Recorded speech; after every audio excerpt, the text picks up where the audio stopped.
Bonjour à tous, vous retrouverez ici un petit extrait de mon live, puisque j'ai décidé de faire des petites pastilles sur chacune de mes reviews. On enchaîne avec Canopée de Louise Jour chez Delcourt. On va rester dans un monde un petit peu pagaie, puisque ça se passe en 2037. 2037, la Terre est bien pourrie, hein.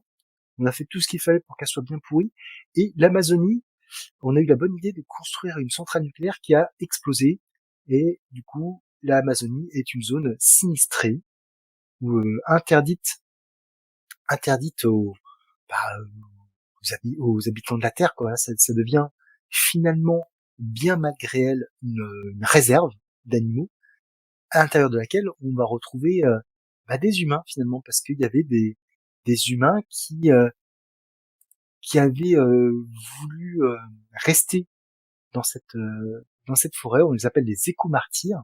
Et donc on va suivre l'histoire de Canopée, qui est donc une jeune humaine dans cette forêt, qui va rencontrer le personnage qu'on voit en couverture, Jean, qui est un hacker qui a des problèmes, et du coup il s'est enfui dans la seule zone où il sait qu'on ne pourra pas le chercher, donc l'Amazonie. Ils vont se rencontrer et ils vont partager un certain nombre de choses entre elle qui arrive à survivre malgré les, euh, les, les radiations, lui qui vient de l'extérieur, donc ils vont se retrouver, ils vont partager des choses qui sont voilà, entre gens qui ne mangent que des pilules, et Canopée qui ne sait pas ce qui est alors ils n'ont pas des téléphones, ils ont des espèces de transpondeurs. Voilà, il y a tout un partage entre les deux. C'est forcément une fable écologique sur les méfaits d'un certain nombre de choses. Il y a une suite, c'est en 2 tomes.